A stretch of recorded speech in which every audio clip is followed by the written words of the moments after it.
Dalam salah satu hadis riwayat Al-Bukhari dikisahkan, Nabi Muhammad keluarnya air dari jari jemari Rasulullah menjadi salah satu mukjizat yang dimilikinya.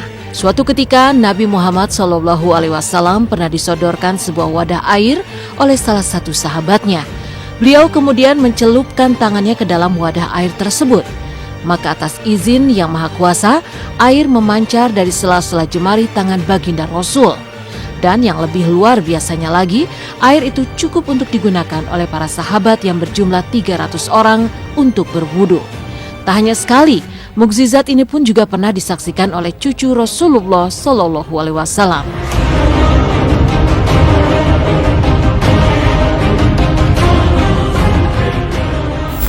Subhanallah, jadi saat itu cucu baginda Rasulullah SAW, mereka ini sedang dalam keadaan kehausan, dan alhamdulillah Allah Subhanahu wa taala munculkan mukjizat dari sela-sela tangannya baginda Rasulullah SAW, di mana cucu Rasulullah yang bernama Sayyidina Hasan wal Husain, mereka meminum susu dari celah-celah jari jemari Nabi Muhammad SAW.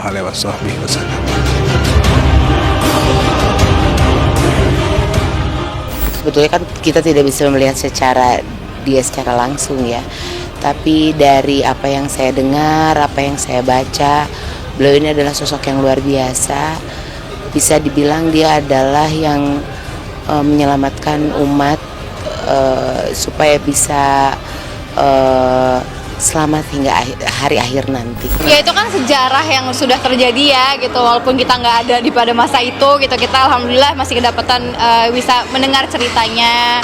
Ya Rasul kita, panutan kita gitu, orang yang memang menjadi imam kita, menjadi imam seluruh umat muslim yang ada di dunia gitu. Bahkan ya kalau ditanya perilaku, akhlak, kita jauh banget sama beliau gitu. Iya, jadi kayaknya belum ada seujung-ujung kukunya kali ya. Belum ada.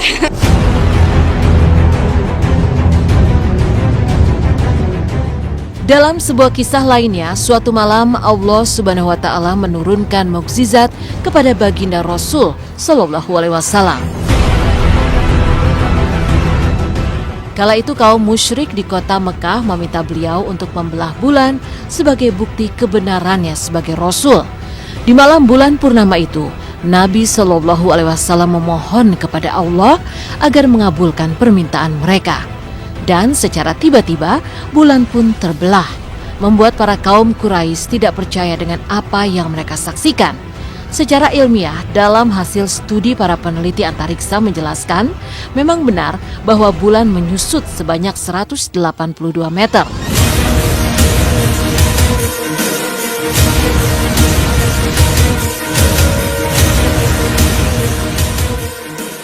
We know the moon is shrinking by looking at the lobate scarps in detail. They actually reflect the crustal materials of the moon being pushed together, breaking, and being thrust over one another.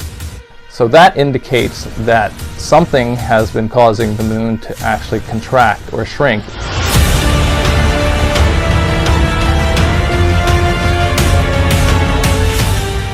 Nah, ini momennya pas sama bulan Rajab, karena kejadian itu terjadi setelah Isra wal Mi'raj baginda Rasulullah. Nabi bertanya pada saat itu, "In fa'altu tu'minun?" Apakah jika aku lakukan ini, kalian akan beriman kepada Allah Subhanahu wa taala? Mereka katakan, "Na'am." Iya. Lalu Rasulullah sa'altu arabbah, meminta kepada Allah Subhanahu wa taala, dan bulan terbelah menjadi dua.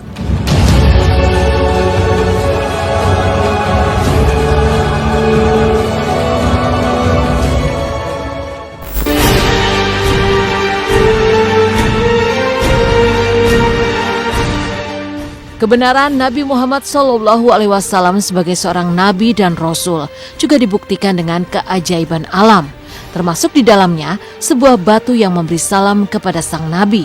Alam pun seolah menjadi saksi bahwa Nabi Allah yang sangat mulia akhlaknya. Semasa Rasulullah Shallallahu Alaihi Wasallam masih di Mekah sebelum diangkat menjadi nabi, terdapat batu yang memberikan salam kepada beliau. Beliau masih mengetahui batu tersebut, namun beliau maupun para sahabat tidak pernah memungutnya atau membawanya pulang.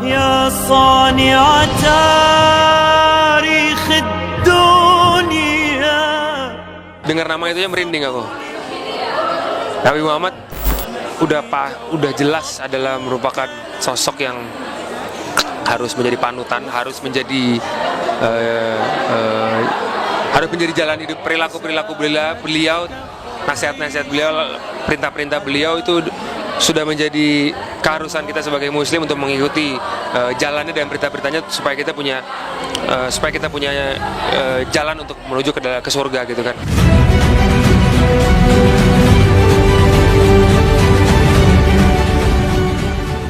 Riwayat lain, keajaiban alam mukjizat Nabi Muhammad SAW hadir dari sahabat Umar bin Khattab. Ia meriwayatkan suatu ketika Nabi Muhammad SAW dalam keadaan sedih saat orang-orang musyrikin menyakitinya, lalu beliau memohon kepada Allah Subhanahu wa Ta'ala untuk memperlihatkan sebuah mukjizat yang setelah itu dapat membuat beliau tidak memperdulikan orang yang mendustakannya. Beliau lalu memanggil sebuah pohon dari tempat yang paling tinggi di Madinah. Pohon itu pun membelah bumi dan berjalan hingga kepadanya. Kemudian beliau memerintahkannya kembali ke tempatnya semula, dan pohon tersebut melakukan seperti perintahnya.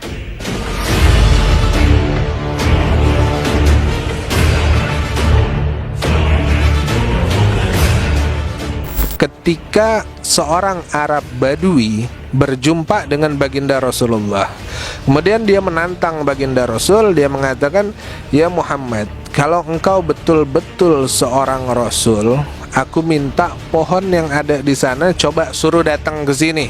Dan subhanallah, Rasul katakan kepada pohon tersebut, "Rasul, Nabi memanggil kamu."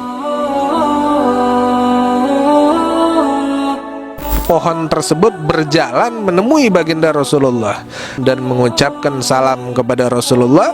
Selesai mengucapkan salam, pohon tersebut kembali lagi ke tempatnya seperti semula, seakan-akan tidak pernah terjadi apa-apa.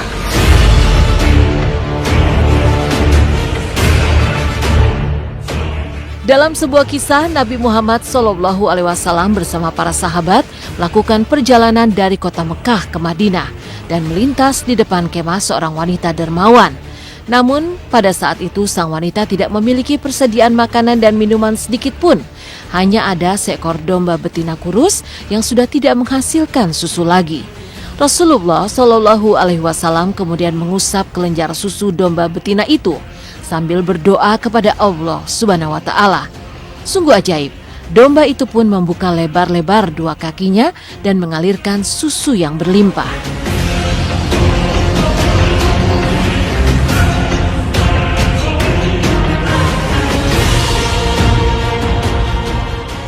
Berarti kan dari situ Allah ngasih kekuatan ke umatnya yang emang Allah percayai doang gitu.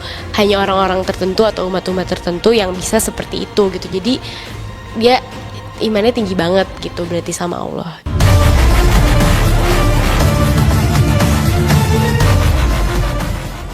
Sebelum penaklukan benteng Khaybar, Rasulullah SAW menunjuk Ali bin Abi Thalib sebagai pemegang bendera pasukan. Namun kala itu Ali tidak tampak di antara para sahabat lantaran tengah menderita sakit mata. Baginda Nabi pun memanggil Ali, kemudian meniup dan mengelus mata Ali yang meradang. Atas izin Allah, seketika mata Ali yang sakit itu menjadi sembuh total, bahkan seolah-olah tidak pernah mengalami sakit mata. Selain kisah Ali bin Abi Thalib, baginda Nabi Muhammad SAW juga pernah menunjukkan mukjizatnya dengan menyembuhkan kaki salah seorang sahabat, yakni Abdullah bin Atik. Suatu ketika Abdullah terjatuh dari tangga dan terjerembab ke tanah sehingga betisnya patah. Ia pun menceritakan hal ini kepada sang Rasul. Baginda SAW pun bersabda agar Abdullah meluruskan kakinya sehingga beliau dapat mengelusnya. Dan atas kuasa Allah, kaki Abdullah yang patah pun pulih seperti sedia kala.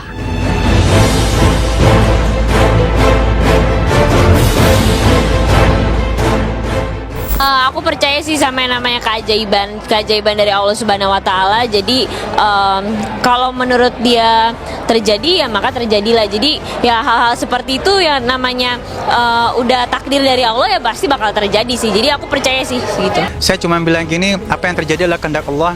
Apa yang terjadi adalah merupakan takdir dari Allah. Perbaiki diri, lebih mawas diri, lebih istiqomah, lebih banyak sadar akan kekurangan diri. Jadi lebih ke dalam kalau menurut aku.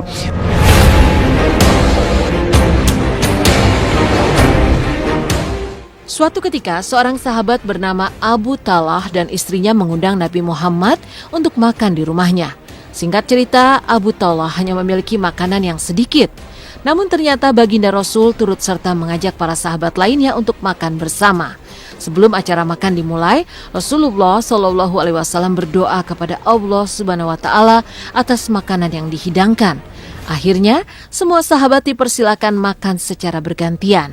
Luar biasanya, hidangan yang sedikit itu pun dapat mengenyangkan hingga 80 perut orang, termasuk Rasulullah Shallallahu Alaihi Wasallam, Abu Talhah dan istrinya.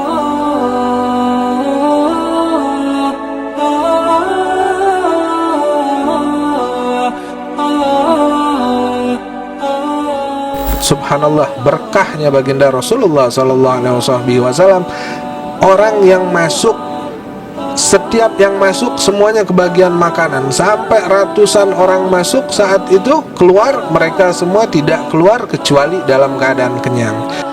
Jadi ini termasuk bukan keajaiban, bahasanya mukjizat dari Allah. Buat Allah kalau sudah berbicara yang namanya mukjizat, ini untuk mengalahi yang namanya kemampuan akal, tidak ada yang bisa melawannya.